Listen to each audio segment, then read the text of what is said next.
Selamat menyaksikan video presentasi Kelompok 1. Selamat menyaksikan video presentasi Kelompok 1. Selamat siang Pak, perkenalkan kami dari kelompok 1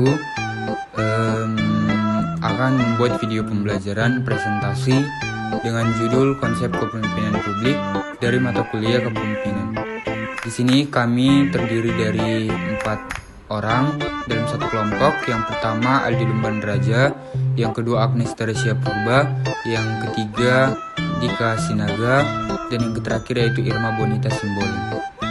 Topik pembahasan yang akan kami buat dalam video pembelajaran presentasi ini ada 5, yaitu yang pertama pengertian pemimpin publik, yang kedua pengertian organisasi publik, yang ketiga peran pemimpin publik dalam organisasi publik, yang keempat kompetensi skill dan atribut positif yang menentukan pembahasan di sektor publik, yang kelima yaitu studi kasus. Pengertian kepemimpinan publik. Arti pemimpin adalah seorang pribadi yang memiliki kecakapan dan kelebihan, khususnya percakapan kelebihan di satu bidang sehingga dia mampu mempengaruhi orang-orang lain untuk bersama-sama melakukan aktivitas-aktivitas tertentu demi pencapaian satu atau beberapa tujuan. Pengertian organisasi publik. Pengertian organisasi publik sendiri adalah yang pertama organisasi yang terbesar, yang kedua yang mewadahi seluruh lapisan masyarakat dengan ruang lingkup negara, yang ketiga mempunyai kewenangan yang absah atau terlegitimasi di bidang politik, administrasi pemerintahan, dan hukum secara terlembaga, yang keempat sehingga mempunyai kewajiban melindungi warga negaranya, dan yang kelima melayani keperluannya, yang keenam sebaliknya berhak pula memungut pajak untuk pendanaan, yang ketujuh serta menjatuhkan hukuman sebagai sanksi penegakan peraturan. Nah, yang selanjutnya yaitu peran pemimpin publik pada organisasi publik. Yang pertama yaitu penetapan tujuan. Penyusunan tujuan agar visi sesuai dengan tujuan organisasi di masa mendatang. Para pemimpin harus menyusun dan menafsirkan tujuan-tujuan bagi individu dan unit-unit kerja. Hal ini dapat menjadi satu luasnya dengan hasil target secara keseluruhan atau sama istimewanya dengan MBO atau tujuan kinerja yang disetujui oleh yang berada di atasnya dan di bawahnya. Yang kedua yaitu motivasi, yang dimana merupakan dorongan seorang pemimpin organisasi publik kepada koleganya untuk bekerja sesuai dengan kapasitas dan parameter tujuan organisasi. Contohnya memberikan pujian, ucapan terima kasih, mendengarkan keluhan, dan pemberian benefit yang adil terhadap kolega bawahannya. Yang ketiga yaitu komunikasi, dan yang keempat pengambilan keputusan. Yang selanjutnya yaitu syarat-syarat kepemimpinan dalam administrasi publik. Yang pertama, tentu saja yang diperlukan keberanian. Kepemimpinan dalam administrasi publik itu dihadapkan kepada berbagai masalah kehidupan, bermasyarakat dan bernegara.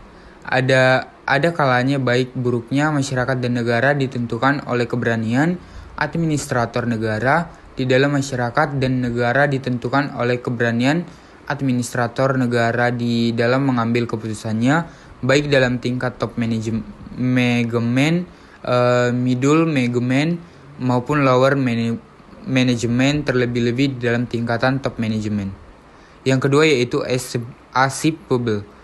Syarat yang harus dipenuhi yakni acceptable, yaitu dapat diterima maksimal oleh seluruh masyarakat, optimal oleh seluruh aparat administrasi negara, dan minimal oleh organisasi politik pendukungnya, mengingat bahwa kepemimpinan administrasi negara tidak bisa dipisahkan dari kepemimpinan politik. Materi yang selanjutnya yaitu kompetensi, skill, dan atribut positif yang menentukan keberhasilan di sektor publik. Yang pertama yaitu kemampuan. Kompetensi yang dimaksud merupakan kemampuan yang harus dimiliki oleh seorang pemimpin agar dapat mengatasi setiap persoalan yang terjadi akibat perubahan dari munculnya globalisasi yang dipercepat oleh revolusi teknologi.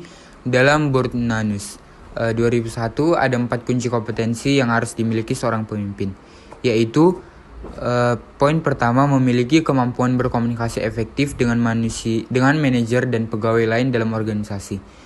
Poin yang kedua, memahami lingkungan luar dan memiliki kemampuan bereaksi tepat atas segala ancaman dan peluang. Poin C yaitu memegang peran penting dalam membentuk dan mempengaruhi praktik organisasi, prosedur, produk, dan jasa. Yang poin keempat yaitu memiliki dan mengembangkan ceruk untuk mengantisipasi masa depan. Dan menurut beberapa Brown atau 2003, 10 kompetensi yang harus dimiliki adalah 1. Visualing, yang kedua futuristic thinking, yang ketiga showing foresight, yang keempat protective planning, yang kelima creative thinking, yang keenam taking risks, yang ketujuh process achievement, yang kedelapan quality building, yang kesembilan continuous learning, dan yang terakhir yaitu embracing change. Berikut adalah studi kasus dari materi kami, yaitu kepemimpinan menjadi kunci sukses dalam pengembangan organisasi, baik sektor privat maupun publik, atau Sudaryono 2014. Dalam sektor publik, pemimpin khususnya kepala daerah dituntut untuk mampu berinovasi, sehingga membuat perubahan daerah yang dipimpinnya. Inovasi kepala daerah ini seperti ditunjukkan oleh Bupati Banyuwangi Abdullah Azwar Anas sejak tahun 2010. Kabupaten Banyuwangi berkembang cukup pesat. Pesatnya pembangunan daerah di ujung timur Pulau Jawa ini disebabkan banyaknya inovasi di bawah kepemimpinan Bupati Abdullah Anwar Anas. Pembangunan baik fisik maupun non-fisik dirasakan sangat baik oleh masyarakat. Salah satu pembangunan non-fisik yang paling menonjol adalah inovasi untuk mempopulerkan pariwisata di Kabupaten Banyuwangi di kancah nasional dan sektor pelayanan publik. Dalam sektor administrasi publik, inovasi pelayanan publik yang dapat mampu memberikan kemudahan bagi masyarakat, salah satunya penggunaan teknologi digital dalam pengurusan administrasi publik. Dari kemudahan berbagai masyarakat, salah satunya penggunaan teknologi digital dalam administrasi publik. Dari keberhasilan membuat berbagai inovasi sektor publik ini. Tahun 2018, Kabupaten Banyuwangi mendapat penghargaan sebagai kabupaten terinovatif dalam kompetisi Inovatif Government Award dari Kementerian Dalam Negeri Republik Indonesia. Baiklah, sekian dari hasil pemaparan video pembelajaran PPT atau presentasi kami dari kelompok 1. Kami ucapkan terima kasih.